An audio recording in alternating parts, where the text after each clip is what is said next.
Bonjour les Kimichou, je crois que nous allons avoir quelques petits paquets à ouvrir ensemble, vous et moi. On va poser ça quand même parce que ça pèse un peu lourd. Je suis du coup ravie de vous retrouver dans cette nouvelle vidéo aujourd'hui et j'ai résisté hier soir à ouvrir tous ces paquets puisque je suis rentrée d'une semaine et demie, une bonne grosse semaine et demie de vacances du Portugal. Donc hier c'était la route, 20 heures de route au total. Quand on a un bébé, il faut savoir faire des pauses et puis même pour les conducteurs également. Et du coup, hier soir j'étais là, je veux les ouvrir, je fais non, on va faire la traditionnelle vidéo du retour de vacances puisque je vous la propose depuis 2-3 ans maintenant, donc j'allais dire, je vais pas déroger à la règle cette année quoi. Et j'ai triché un petit peu, mais j'ai une bonne raison, vraiment j'ai une bonne raison. En fait j'avais commandé 2 bouquins sur Amazon parce que j'avais très peur de ne pas les trouver à mon retour en France puisque la date de sortie était passée et comme ce sont des éditions limitées, je voulais pas passer à côté quoi, voilà, vous connaissez un petit peu le schmilblick. Et le truc c'est qu'en fait j'ai ma meilleure amie qui est passée tous les 2-3 jours à la maison pour gérer le chat et récupérer tout ce qu'il y avait dans la boîte aux lettres et ce jour-là elle n'a pas pu passer, puis nous on avait décalé du coup notre retour à un jour plus tard et les colis sont arrivés, enfin le colis contenant 2 romans et j'avais peur parce qu'il faisait humide, pleuvait et tout, je me dit non les romans ils vont être tout pas bons et tout, surtout qu'on a une boîte aux lettres pétée, donc vous voyez un petit peu j'étais comme ça, je me suis dit mais belle édition limitée en toc-toc qui valent la peau du trou du schnouf, en plus avec l'humidité, non quoi, non. Du coup j'ai ouvert le colis hier, voilà. Vous savez tout. Donc si vous suivez un petit peu l'actualité, vous connaissez ces titres. Hein. Le premier c'est donc Dark Rise de 16 paquets aux éditions Brajon collection Big Bang. Donc un toc-toc qui peut paraître somme toute assez simple, but il est trop beau. Je kiffe sa tranche, vraiment je kiffe, c'est super beau. Ils ont fait le même travail pour Vespertine. Peut-être je vais vous le montrer, il est là. Interrompre la vidéo de maman, on est obligé hein. Pourquoi tu vas interrompre la vidéo de maman? Oh non, il est trop belle. Ah mes chéris d'amour. Mon papa est un tout petit peu mal mis, il faut le mettre un peu en arrière je crois. Les cheveux ils vont me dire ah tu rigoles, coquine. Nous on est belle. Bon désolé, papa est revenu avec les petites Suki, il a mis un bandeau dans les cheveux, c'est trop mignon. Bref, revenons au livre. Vespertine du coup vous voyez il a le même travail éditorial qui a été fait et pour le moment du coup il n'y a que le Brajon dans la collection Big Bang qui propose ça. Autant je vais essayer de vous résumer un maximum de livres dans cette vidéo, autant celui-ci j'ai envie d'y aller comme ça, voilà, puisque j'ai beaucoup apprécié le tome 1 du Prince Cruel, bien que ce soit un petit peu bizarre parce qu'il y a de l'esclavagisme, il y a du viol, tout ça, donc ça peut être très bizarre de dire qu'on apprécie ce roman, hein. Et du coup j'ai envie de voir ce que l'autrice nous réserve ici, dans un univers qui est totalement autre que Prince Captif, puisque je m'étais trompée, enfin je vous posais la question plutôt la dernière fois et vous m'aviez répondu que c'était totalement différent, donc bon, celui-là je pense que je vous en reparlerai assez prochainement sur la chaîne, pas d'inquiétude. Et le deuxième que j'ai acheté, mais alors là je vais vraiment pas m'attarder dessus puisque normalement la vidéo est déjà sortie si je fais les choses bien. C'est donc le premier tome de la saga Fable, à savoir L'aventurière des mers aux éditions Rajo de Adrienne Young. Encore une fois c'est un toc-toc, voilà, de toute façon je crois que je veux tous les toc-toc français sur cette terre, donc voilà un petit peu comment il se présente. Il est un petit peu plus simpliste entre guillemets mais il est très beau et par contre le travail qui est fait sur l'illustration, oh, pépite. Je préfère vraiment la couve française à la couve VO pour vous dire. Je sais pas si vous avez vu le détail mais même dans l'œil, je bouge un peu désolée, vous avez même un bateau quoi, enfin c'est tellement poussé, c'est génial. Et donc celui-ci, comme normalement la vidéo est déjà sortie, je ne vais pas m'attarder dessus, mais si vous ne l'avez pas vu je vous la mettrai juste ici puisque c'est un nouveau concept que j'aimerais lancer pour cette rentrée littéraire, en tout cas pour la suite des choses. Donc n'hésitez pas à chaque fois à checker ces vidéos et comme ça on peut également voir ensemble dans les commentaires pour les prochains titres qui feront l'objet de ces vidéos. C'est donc tout pour la triche, je vous propose de commencer à ouvrir tous les paquets. Donc on va commencer par les plus petits puisque vous voyez j'ai fait crescendo pour pouvoir les porter, c'était un petit peu plus simple. On réfléchit un tant soit peu ici, même si on a passé une mauvaise nuit et qu'on a toujours les 20 heures de route dans les pattes. Donc le premier c'est un Hugo en poche. C'est le McCouille, enfin je veux dire un truc rigolo, j'ai dit McCouille. C'est pas ça que je voulais dire. Oh mon dieu, j'ai pas respecté les McCoy. Au secours.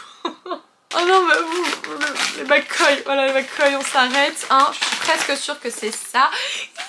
Oui, je suis trop contente, c'est le tome 5 du coup, le nouveau tome qui vient de sortir, donc Alexiane Thiel aux éditions Hugo, bah je l'ai dit, poche, bref, il s'intitule Le trèfle et l'agneau et en fait moi j'avais pris le tome 3 avec moi en vacances pour le lire en format non physique en e-book sur ma liseuse et ma liseuse m'a complètement lâchée, donc je ne savais plus où j'en étais pour pouvoir poursuivre, même si voilà j'ai une application qui me permet du coup d'avoir énormément de titres sur mon téléphone qui s'appelle Nextory, je vous en parlerai bientôt sur YouTube, il y aura toute une vidéo dédiée pour vous expliquer le fonctionnement, le fait est que c'est hyper bien, donc si jamais vous êtes un petit peu curieux et que vous voulez tester en attendant, je vous mets un lien en barre d'informations. Vous avez 45 jours gratuits pour tester, donc ça peut vous valoir le coup et vous intéresser et intriguer un tout petit peu le temps que je fasse la vidéo. Donc du coup voilà, j'ai pas pu continuer puisque je savais pas où j'en étais, donc j'ai lu d'autres trucs grâce à cette plateforme.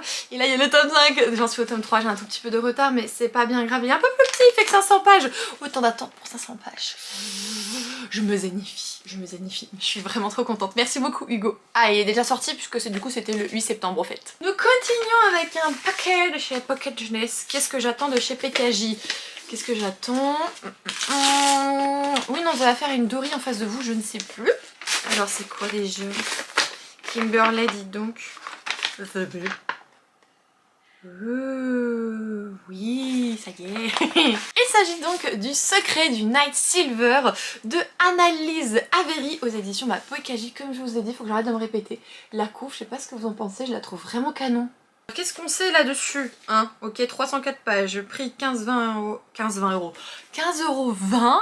Elle se sent la fatigue là. Ah, sorti le 8, donc déjà sorti, ça c'est fait. Dans les hashtags info, il est écrit pour les fans de Jessica Townsend, Philip Pullman, Neil Gaiman et Christopher Paolini.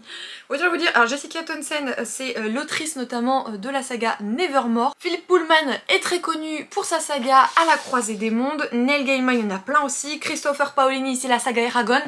J'ai l'impression qu'on est comparé, ce titre est comparé avec des trucs quand même incroyables. Hein. Du coup, ça se pique de quoi cette affaire déjà, j'ai oublié. Et effectivement, ça ressemble un petit peu au pitch de Jessica Townsend avec Nevermore parce qu'apparemment la demoiselle là-dedans, elle apprend qu'elle est condamnée à mourir à l'âge de 14 ans. Un petit peu d'inspi là. Apparemment du coup ce qui va s'en suivre c'est qu'elle va cacher cette nouvelle à sa famille. Elle aurait un frère handicapé, une mère scientifique et un papa qui est extrêmement connu également. Je me souviens pourquoi je voulais le lire. Parce qu'en fait du coup notre héroïne elle va reprendre espoir quand sa mère va comprendre en fait que tout n'est pas tracé, que le destin n'est pas écrit d'avance et qu'on peut un petit peu interférer dans celui-ci. Donc elle reprend vraiment espoir à la demoiselle, sauf qu'en fait il va se passer quelque chose, on va s'en prendre à sa maman pour cette recherche et cette découverte et donc du coup elle va être très embêtée par la suite, surtout que son frère n'est pas handicapé et il faut le protéger. Il cache un terrible secret, il porte la marque du dragon et visiblement des écailles commencent déjà à pousser sur son corps. Elle doit donc le protéger à tout prix tout en essayant de ne pas mourir. Ça y est, j'ai compris pourquoi j'étais quand même très intriguée. Il fait plein de temps, il fait à peine 300 pages et comme toujours chez PKJ c'est écrit très gros. Donc en théorie ça veut dire que ça peut très bien se manger assez rapidement. Donc Kimberley, je le dis, hein, voilà, je le dis, je vais le faire du coup puisque je le dis, je vais m'y tenir. Je vais le lire rapidement avant la fin de l'année 2022. Pour moi ça c'est rapide. Avant la fin de l'année 2022, je vais m'y tenir. Si je m'y tiens pas, vous avez tous le droit de venir devant chez moi et me botter le cucu. On continue parce que sinon cette vidéo va durer son temps pipelette que je suis avec celui-ci qui me vient des éditions. Aucune idée, mais j'ai le même paquet après. Le même, bah c'est la même étiquette encore, ça c'est encore la même étiquette et ça c'est encore... Ils m'ont pas tout envoyé en double, à tout hasard. On va regarder quand même. Je me demande si c'est pas J'ai lu parce que J'ai lu, j'en ai demandé pas mal, je crois, pour la fin d'année. Mais je veux être sûre de la bricole avant de dire je suis trop forte. Oui, bon, ok, je travaille avec eux depuis longtemps, mais quand même. J'ai donc reçu une traduction très attendue, en tout cas de mon côté, c'est celle-ci. Voilà, il est trop beau. Il s'agit donc de Legend Born, le tome 1, Légende vive. Ouais, bah c'est la même chose, Légende Born, Légende vive. Ouais, c'est la traduction quoi en fait. De Tracy Deon, donc comme je vous ai dit aux éditions J'ai lu, vous avez un très beau travail sur la couverture avec pas mal de dorures présentes. Ici du coup le petit dos et puis le cucu n'a rien d'extraordinaire. Alors j'ai toujours des petits papiers, enfin des bons de livraison, mais je ne sais jamais du coup quand est-ce qu'il sort etc. puisque bah, c'est pas écrit sur les bons de livraison tout simplement. Ici on va donc suivre Brie Matthews âgée de 16 ans qui ne souhaite qu'une chose, c'est quitter le domicile familial puisque sa maman est morte récemment dans un accident de la route. Elle se dit qu'intégrer un programme anticipé d'une certaine université, c'est vraiment la porte qui va lui permettre de reconstruire sa vie et d'avancer dans celle-ci jusqu'au jour où il va se passer un petit truc. Elle va être témoin du coup d'une agression magique repoussée par 2 étudiants. Elle apprend donc que non, l'univers n'est pas comme il paraît être, il y a de la magie et qu'en plus de ça, il y a un certain nombre de personnes qui travaillent justement dans l'ombre pour essayer de protéger l'humanité d'une terrible attaque, d'une terrible chose. Faut savoir que cette société n'est peut-être pas pour rien dans le décès, dans l'accident de route de sa maman. Elle va donc essayer d'infiltrer cette société pour comprendre un petit peu ce qui s'est passé. C'est très intriguant moi je trouve, hein. C'est vraiment happant comme résumé, il fait un peu plus de 600 pages, c'est pas une typographie non plus énormissime, donc je pense qu'il y a vraiment du contenu dans ce roman. C'est un des titres que j'attendais vraiment beaucoup pour cette rentrée littéraire, donc je suis très contente d'avoir pu l'obtenir tout simplement, donc merci beaucoup. J'ai lu Pocket Jeunesse, Hugo, tous ceux qui passent dans cette vidéo. Alors du coup celui-là c'est pas le même pour sûr, même si c'est la même étiquette parce qu'il est plus petit, c'est donc un autre j'ai lu. Qu'est-ce qu'elle a demandé là, la Kimi devant vous là? Elle a demandé what milliard de trucs, elle sait plus. Ah si je sais, bon celui-là j'ai un peu trichouille parce qu'en fait j'ai pas lu encore le truc d'avant, mais du coup je sais pas pourquoi je pressens que je vais l'aimer et du coup je demandais quand même. C'est le tome 4 de la saga Dynasties du duo Ileana Andrews aux éditions toujours J'ai lu comme vous l'avez compris. Pourquoi je dis duo? Puisque c'est écrit par 4 mains, hommes et femmes ici sont concernés. Et le premier tome c'était une intégrale du coup des 3 premiers tomes en fait, c'est une réédition. Je l'avais reçu de l'AME, il est caché du coup dans mes services de presse, il est là-bas, je le vois, tome 1 de 3 effectivement. Donc voilà, là j'ai vu le 4, je sais pas pourquoi, je sens que ça va vraiment beaucoup me plaire, donc j'ai sauté sur l'occasion. Bien sûr, je ne peux pas du coup vous faire un résumé puisqu'il s'agit du 4e tome, vous l'avez compris. Ça veut dire que ça c'est encore... j'ai lu. Et ça par contre c'est exactement les mêmes paquets, hein. Les mêmes paquets, il y a le même intitulé code en haut à gauche. Est-ce qu'ils me l'ont envoyé en double sans faire exprès? Je sais pas, je ne sais pas. Bref, ne racontons pas de salade et allons voir de quoi il est question. Ils m'ont envoyé ça en combien d'exemplaires en fait les gars? J'ai le tome 4 de Dynasties. J'ai également Legend Born. Et là il y a le même paquet qui m'attend je crois. Écoute, c'est pas possible. Attendez, je vais ouvrir l'autre parce que là du coup ça me perturbe beaucoup cette affaire. Oh, je vais regarder ça. Alors qu'est-ce que ça donne cette affaire? Non mais sérieux. Mais il me les a envoyés en 3 exemplaires chacun. Ah ouais non mais dans une cacahuète hein. Excusez-moi. Non mais ça me fait rire mais voilà. J'ai les miens que je viens de poser par terre du coup et là on a tout en double. Ou en triple du coup finalement. Bon bah je pense qu'il va y avoir des concours qui vont arriver prochainement, hein. Je vais quand même prévenir la ME, mais voilà je pense pas qu'ils vont vouloir les récupérer dans la mesure où ça va leur coûter des sous du coup à être expédiés, donc ils vont sûrement me demander de les garder. Bon autant pour Legend Born c'est trop cool, c'est une nouveauté, ce sera chouette à faire gagner. Le tome 4 Dynasties, il faudra du coup s'être déjà attaqué à la saga ou au moins posséder la première intégrale, mais ouais bon bah voilà, peut-être qu'il y a des partenaires du coup qui n'ont pas reçu des trucs, je suis peut-être leurs exemplaires à la maison, je sais pas. Je suis désolée si vous êtes dans ce cas-là. Du coup ça élimine pas mal de paquets hein, parce que là il nous en reste plus que 3 du coup par rapport à ceux-là. Oui il y avait beaucoup de j'ai lu. Celui-ci je crois que je n'attendais rien, je sais plus. C'est Gallimard en fait. Et Gallimard ils font très souvent des envois surprises, voilà. So, qu'est-ce que c'est? Oui ça c'est... Oula il y a plusieurs trucs, c'est quoi tout ça? Attendez. Oups, c'était mon téléphone, tu vas bien. Ouais, ça, le monde des animaux perdus. Ouais, d'accord, ok. Donc le monde des animaux perdus de Noémie Weber, c'est du coup une bande dessinée. Et j'ai également La ferme Petit Pois, Pomme d'amour de Lizzie Knisley. Pareil, petite BD. J'avais reçu déjà une fois La nouvelle vie de Jen, dont je me suis séparée depuis. Je vais être très honnête avec vous, ce ne sont pas du tout des titres qui me tentent. Pas du tout, pas du tout. Donc je vais les mettre de côté pour le moment. Je vais voir si je les mets en boîte à livres, si je vais voir ce que je ferai par la suite du coup, parce que même si ça peut être sympa, des fois il y a des surprises qu'on peut apprécier. Bon, celle-ci pour le coup, c'est pas trop mon truc. Avant-dernier paquet qui est absolument monstrueusement grand, alors que vous voyez bien que... Oh, l'autre il est tombé aussi. Alors que vous voyez bien qu'en fait le livre, bah, il est pas si grand que ça. Alors je me demande s'il n'y a pas autre chose, ou alors s'ils étaient en rate d'enveloppe. Alors Hugo, qu'est-ce qu'il me manque? Il me manque une histoire avec un sportif, et l'autre je crois qu'il sort qu'à la fin du mois, donc je pense pas l'avoir tout de suite, on va vérifier. Si, je l'ai tout de suite. Ah, je suis trop contente. Je sors tout ça, et en fait oui il y a autre chose, c'est pour ça qu'ils ont mis une si grande enveloppe. Je vais essayer de pas abîmer cette autre chose hein. Hop, je crois que c'est bon, je l'ai, mais il a été un peu poqué le pauvre. Je vous montre du coup, il est abîmé, j'ai trop le seum. J'avoue, j'ai trop les boules. C'est ça. Voilà, c'est un poster sur la voleuse de ballon de Anissa je crois qu'on dit comme ça, Marfou. Donc c'est la collection Stardust, la nouvelle collection des éditions Hugo. D'ailleurs, ils se sont exprimés sur Instagram, donc j'aimerais bien revenir dessus. Puisqu'en fait en VO, la couverture représente, je crois, la protagoniste principale. Et je sais plus, enfin physiquement je sais plus comment elle est. Je sais plus si elle est métissée, je sais plus... Enfin il y a quelque chose avec sa couleur de peau ou ses origines en tout cas. Je crois qu'elles sont peut-être d'origine arabe, je ne sais plus. Le fait est du coup que ça n'a pas été repris sur la couverture et c'était pas du tout pour cacher ou pour dénigrer ou quoi que ce soit. La maison d'édition s'est exprimée dessus. C'est juste que voilà, pour eux ils ont juste retravaillé la couverture pour que ça fasse vraiment fantaisie orientale. C'était le but premier et ce n'était pas du tout de cacher quoi que ce soit. Ils s'excusent si ça a été mal interprété. Ils auraient peut-être du coup dû faire les choses autrement. Malheureusement ils n'ont pas pu revenir sur la chose dans la mesure où tout avait déjà été envoyé à l'impression pour tous les romans de France. Et voilà, ils se sont donc exprimés dessus. Donc je trouve ça très intelligent de leur part de dire ce qu'il y a à dire et de pas laisser un petit peu tout le schmilblick se faire, les gens dire ce qu'ils ont envie de dire et puis faire le fameux téléphone qui modifie tout par la suite. Il a dit ça, en fait c'est ceci, c'est cela, enfin bref, avoir what milliards de versions. Donc vraiment je trouve qu'ils ont fait les choses bien. Moi je la trouve très belle cette couverture, même si voilà, je peux comprendre que les personnes concernées par la protagoniste principale puissent se sentir biaisées par rapport au fait que ça a été modifié. Ici on va suivre deux protagonistes. Vous avez tout d'abord Khadija, âgée de 16 ans, qui en fait va devoir se marier et c'est son père qui décide pour elle qui elle doit épouser et forcément la jeune femme elle veut pouvoir choisir sa vie, choisir sa liberté et comment fonctionner ainsi. Elle va donc prendre la décision de fuir dans un fameux ballon, d'où la voleuse de ballon. Ce fameux ballon et le vent va donc la porter sur des terres inconnues où elle va rencontrer Jacob qui est un apprenti souffleur sur ce territoire. Sauf que malheureusement son peuple à lui est exploité depuis bien trop longtemps et ils souhaitent se venger, sauf que leur vengeance, la manière dont ils souhaitent faire ça, c'est très cruel, ça engage une guerre énormissime.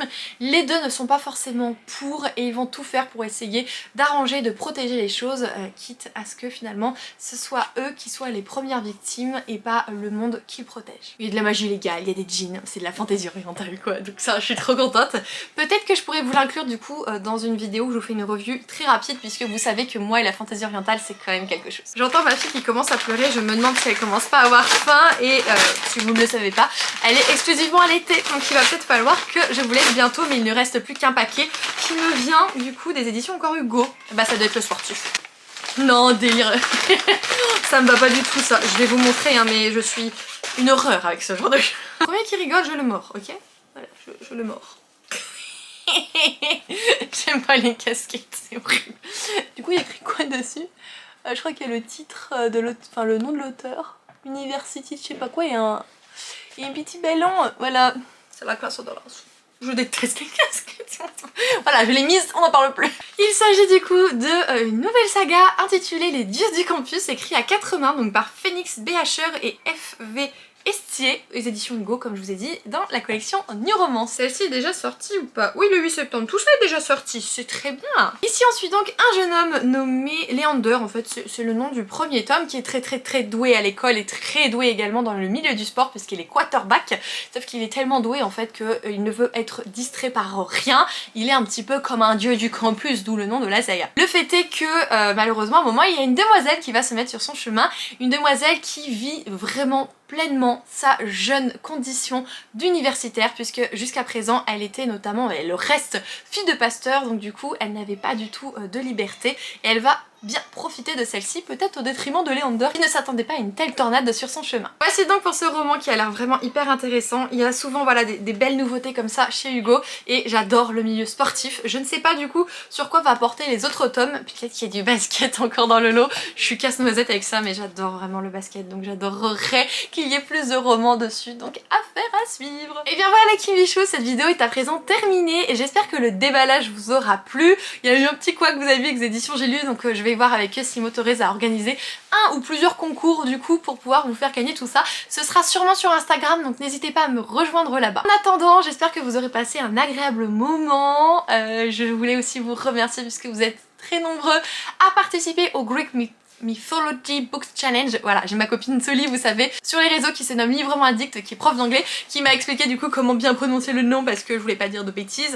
Et je l'ai pas mis en français parce que je trouve qu'en anglais ça avait plus de gueule tout simplement. Du coup vous êtes beaucoup participé, j'ai dû saturer mes stories sur Instagram tellement vous aviez montré vos pales. Je vous remercie vraiment de tout cœur pour tout ça. c'est incroyable, je suis très touchée, donc voilà, merci infiniment. Normalement le challenge a déjà débuté, mais vous pouvez très bien vous y rajouter si vous le souhaitez. Et j'ai aussi créé du coup des salons dédiés à celui-ci sur le Discord, vous l'aurez en barre d'informations comme toujours, si vous souhaitez un petit peu échanger avec d'autres personnes férues de lecture. Je vais donc vous laisser ici, je vous remercie pour votre visionnage. Je l'ai pas dit depuis longtemps sur YouTube, mais si vous le souhaitez me soutenir et que vous ne savez pas trop quoi écrire sur la chaîne, sur Kimi Collection, il faut mettre des noix de coco. Voilà, c'est aussi simple que ça, les noix de coco, c'est l'emoji de soutien par définition de ma chaîne. Allez, ça suffit, ce coup-ci je vous embête plus, je vous fais des gros bisous, je vous souhaite vraiment de très belles lectures, une belle rentrée et bon courage à tous, et je vous retrouve très bientôt sur la chaîne. Mouah. Ciao ciao tout le monde.